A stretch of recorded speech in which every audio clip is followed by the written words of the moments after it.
Scene 1, take 1, and action. Halo sahabat Osaka, selamat datang di Podsaka, podcastnya Osaka. Nah, podcast kali ini merupakan kolaborasi antara OSIS dan jurnalis di Osaka.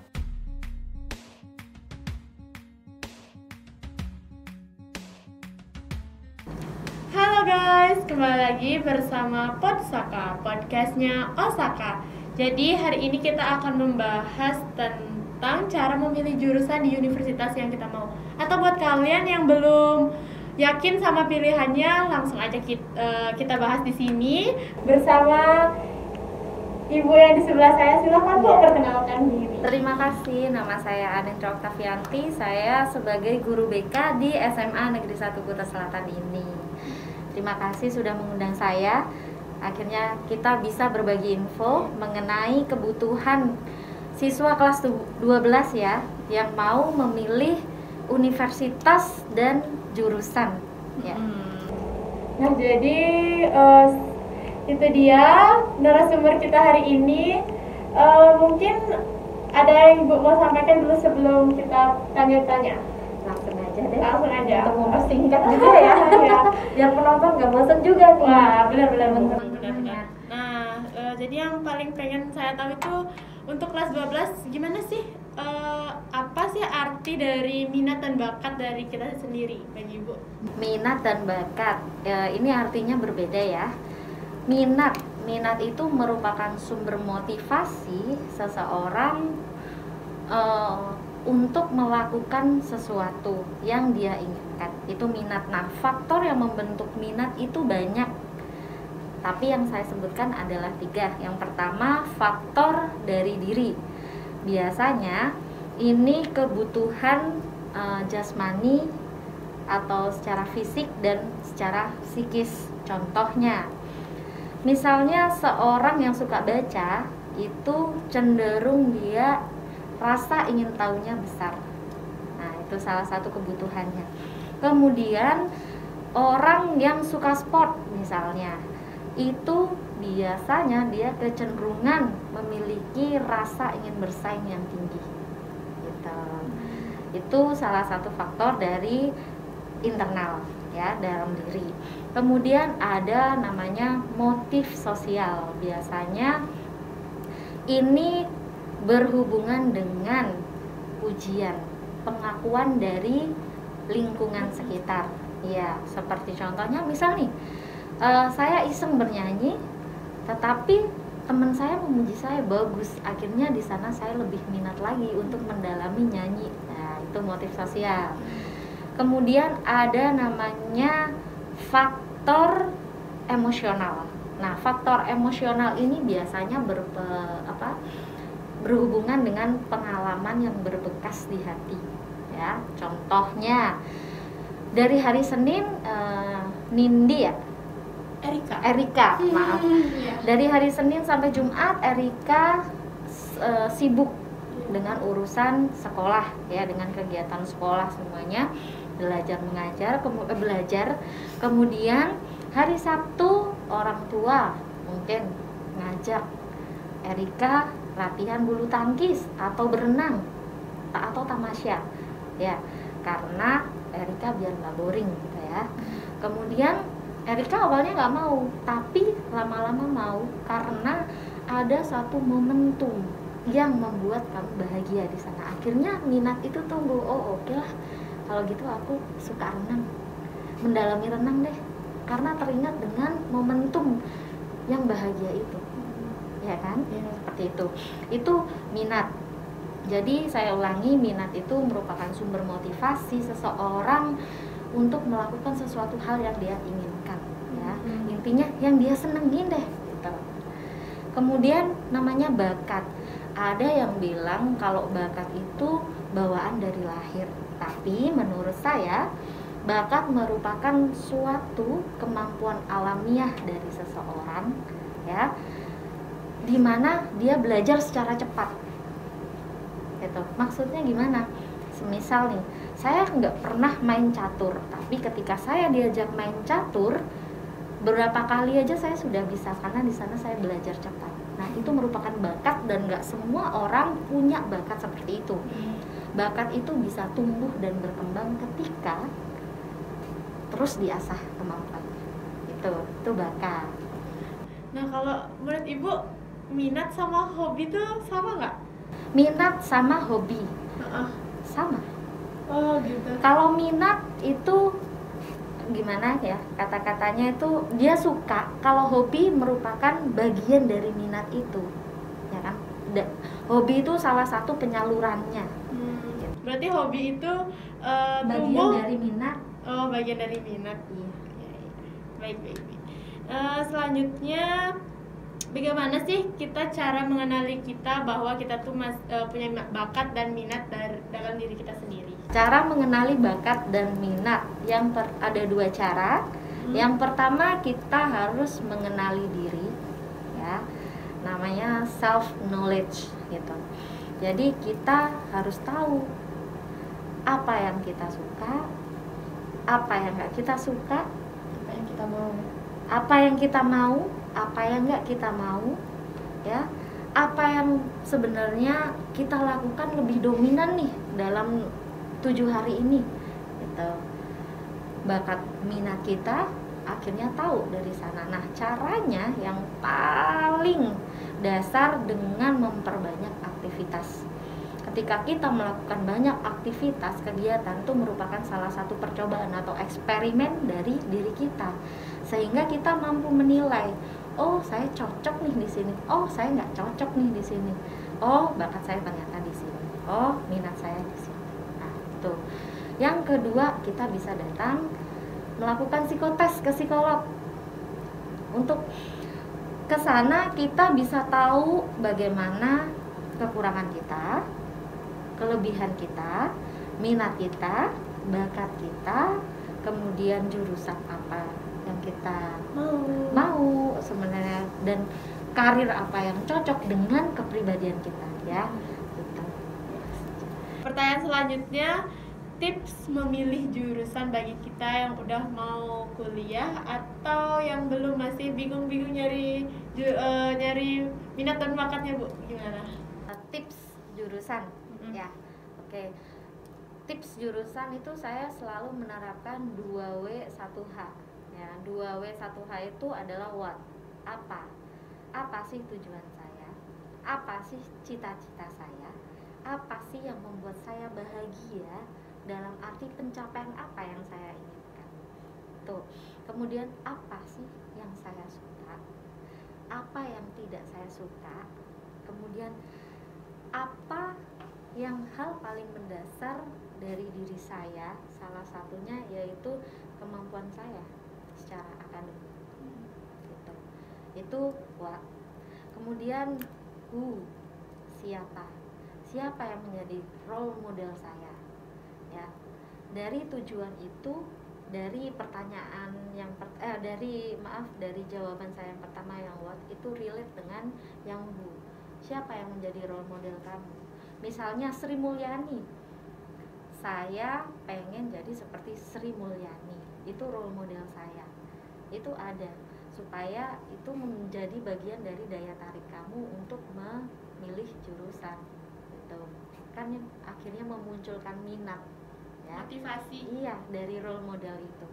Kemudian how, bagaimana usaha kamu untuk mencapai jurusan itu, apa saja syaratnya yang ada, gitu. Itu harus semuanya relate, semuanya harus terpenuhi. Itu salah satu tipsnya supaya tidak salah jurusan. Karena apa? Ketika jurusan kita pilih yang tidak sesuai dengan minat kita, bakat kita, kemampuan kita secara akademik, ya, itu jadinya membuat kita males-malesan kuliah dan akhirnya potong di tengah jalan, ya kan kasihan biayanya, usaha orang tua juga kasihan akhirnya kan, aduh kecewa sekali. Benar, setuju, Bu, setuju. Selanjutnya, bagaimana sih cara mengatasi kebingungan saat kita tuh udah mulai milih jurusan? Kan misalnya kita ngambil jurusan misalnya hukum, tapi masih ada kriminologi. Nah, di sana kan agak berkaitan. Gimana cara mengatasi kebingungan itu, Bu? Yang pertama, kamu harus cari tahu secara spesifik jurusan yang kamu inginkan itu apa. Ya kan, informasinya apa saja di sana. Kemudian apa yang paling kamu senangi, jurusan apa yang paling kamu minati, itu yang diutamakan. Karena apa? Bakat bisa dilatih, tetapi untuk memunculkan minat itu butuh kemampuan, ya.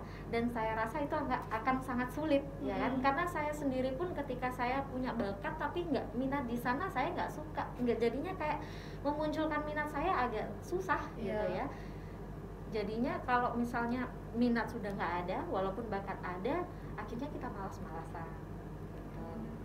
Itu salah satunya. Jadi balik lagi ke tujuan kamu apa, bakatmu apa, minatmu apa, gitu. Itu harus relate ya. Kalau saya rasa kalau memilih jurusan itu sangat kompleks, karena emang yang pertama faktornya dari dalam diri itu sangat penting, terutama bakat dan minat. Karena ini nantinya akan berkelanjutan ketika kamu selesai kuliah. Ya. Tapi bukan berarti kuliah jurusan ini, ada yang bilang bahwa Bu, ketika memilih jurusan ya saya harus melihat peluang kerja. Tapi bagi saya sendiri bahwa saya melihat semua jurusan mempunyai prospek kerja yang sama, ya, yang sama-sama bagus, sama-sama baiknya, tergantung dengan gimana nih usaha kita untuk mencari kerja.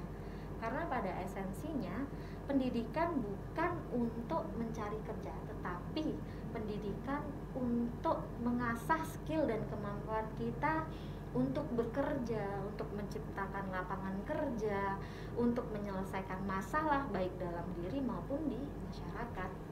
Kan seperti itu? Ya, benar-benar. Habis itu saya pengen banget tahu dari Ibu, gimana sih cara kita memilih universitas yang baik untuk jurusan itu, untuk diri kita sendiri, atau mungkin dari teman-teman yang lainnya mungkin ada tuntutan dari keluarga, universitasnya kamu harus di sini loh, kamu harus di sini karena di sini akreditasinya A atau B atau yang lainnya. Gimana menurut Ibu tips cara memilihnya, dan supaya kita yakin bahwa kita tuh bisa loh aku di sini, bisa loh aku menjadi angkatan yang bagus di universitas ini, dapat IPK bagus, atau kita bisa mengejar SKS supaya lulus 3,5 tahun ya di universitas tersebut gitu. Menurut Ibu gimana? Tips memilih universitas, yang pertama ya kita harus mencari lokasi yang sesuai dengan biaya yang kita punya. Karena kita lihat nih, misalnya saya mau kuliah di Surabaya misalnya, oh ini biaya hidupnya gimana sih, tinggi apa enggak, itu harus sesuai dengan kemampuan ekonomi atau finansialnya kita dan orang tua ya terutama.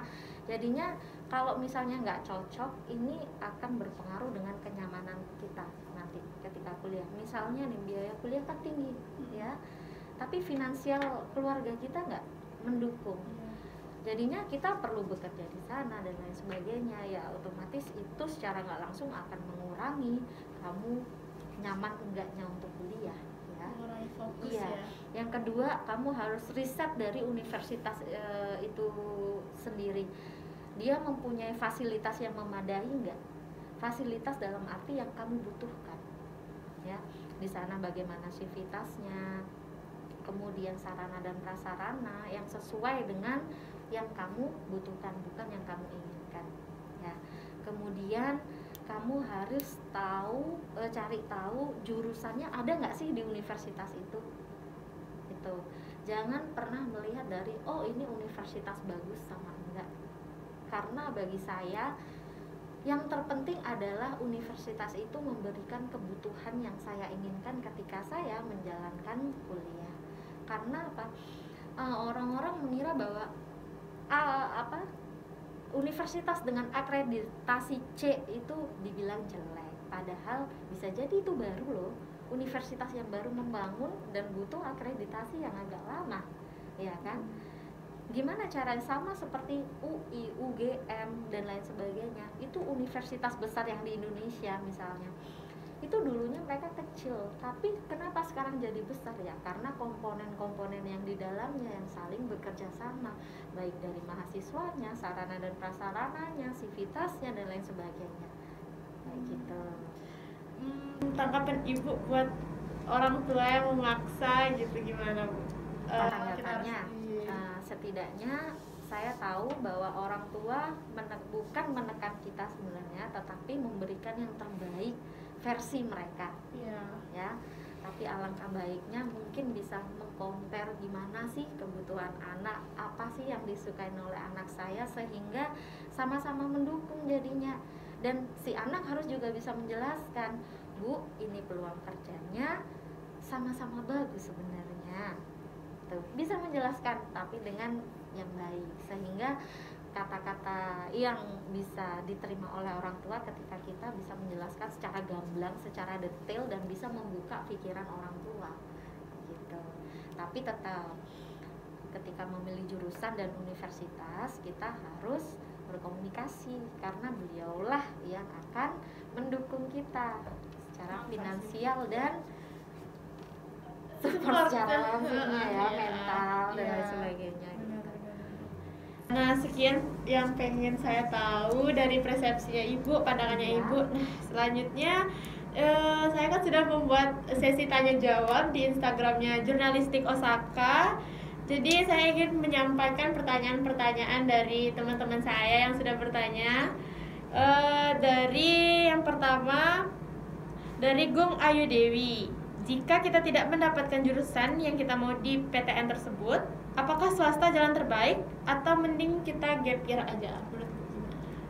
Sebenarnya sesuai, balik lagi ya, sesuai dengan kebutuhan kita ya, dan sharing dengan orang tua itu gimana. Tapi kalau versi saya, ketika kamu memilih jurusan, setidaknya kamu memilih 3 jurusan.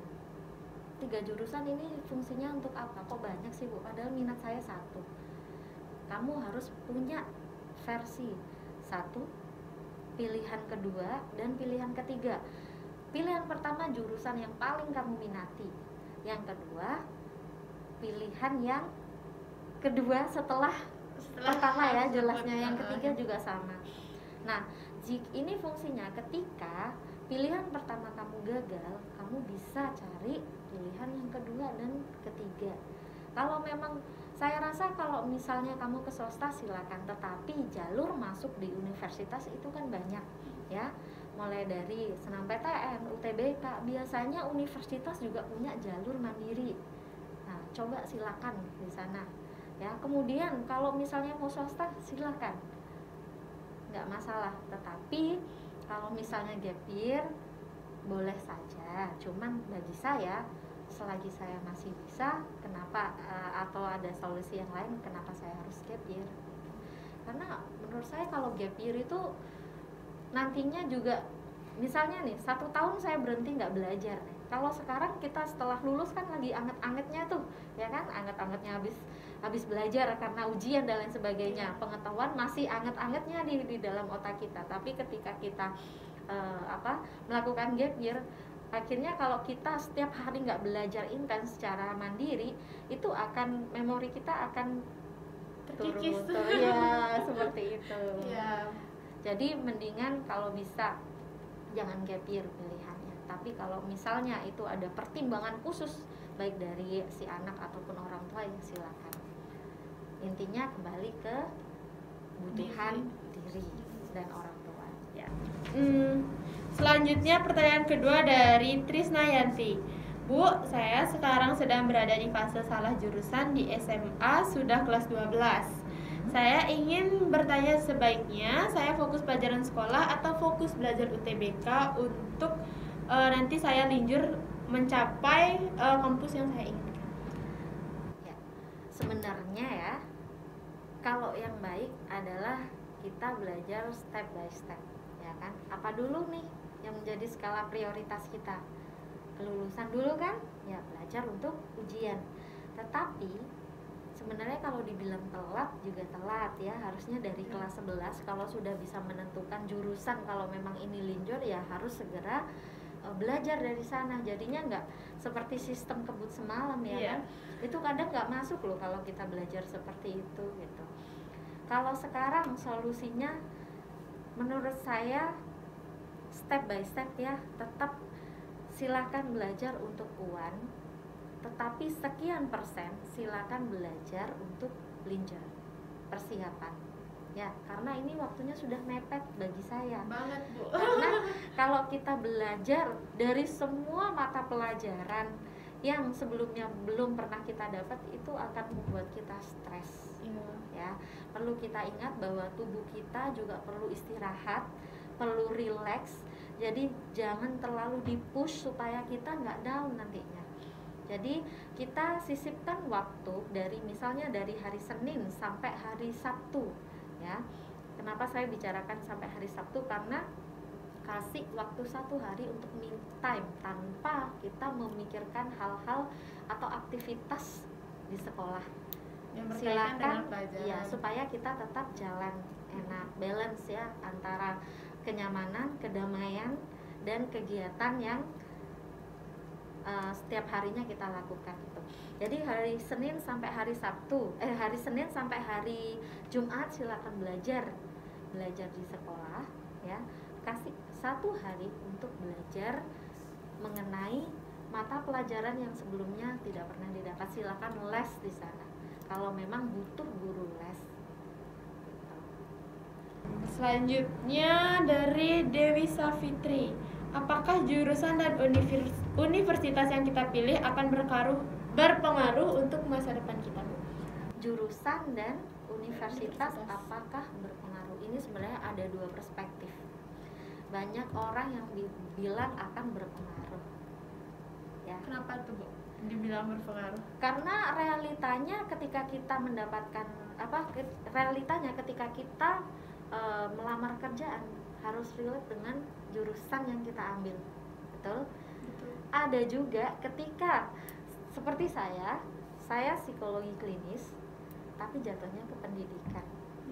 Ya, kadang itu hal-hal yang tidak terduga. Jadinya itu out of the box ya kan. Nah, jadinya kalau dibilang itu apa tadi?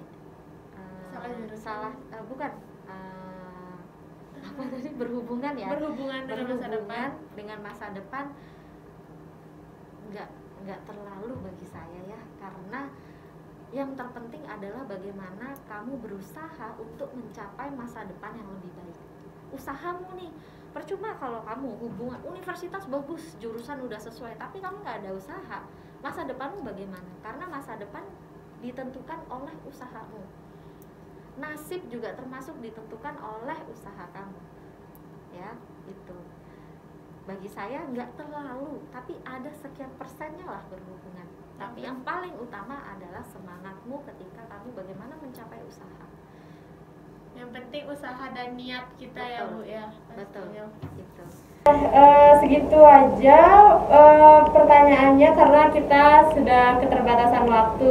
Nah, untuk yang terakhir, pesan dan kesan Ibu buat anak kelas 12 yang yang masih bingung atau masih belum yakin, bisa disampaikan.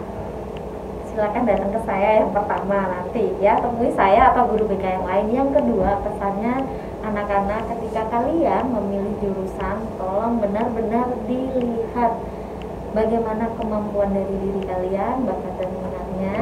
Kemudian kalian hubungkan dengan kemampuan orang tua juga ya. Jangan selalu mengikuti teman, karena tujuan setiap orang itu akan berbeda ya. Nasib kalian ditentukan oleh kalian sendiri, sehingga jangan pernah ikut-ikut pilihan teman ya, harus dari dalam hati. Kalau masih bingung nanti temui saya ya. Nah, baik, sekian podcast kita hari ini. Kalau kalian masih belum yakin sama pilihan kalian bisa langsung aja datang dan berkonsultasi sama ibu yang di sebelah saya. Pasti yang di SMA Negeri 1 Kuta Selatan udah tahu dong ya, Ibu. Udah tahu nggak, Bu? Pasti kan tahu nggak? Kemungkinan ya, karena saya ngajarnya di kelas 11 yang sekarang. Oh ya. Nah, sekian dari saya dan Ibu Arin. Semoga kita bertemu lagi di lain waktu. Terima kasih ya, Ibu. Jangan lupa jaga kesehatan semuanya ya. Tetap stay semangat safe. ya. Terima kasih. Dadah.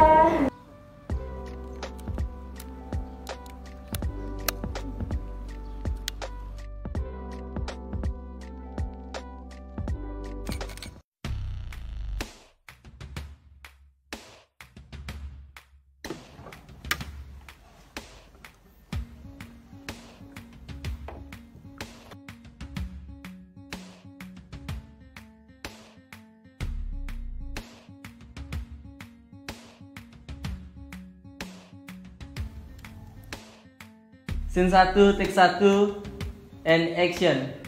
Halo sahabat Osaka, selamat datang di Podsaka, podcastnya Osaka. Nah, podcast kali ini merupakan kolaborasi antara OSIS dan jurnalis di Osaka.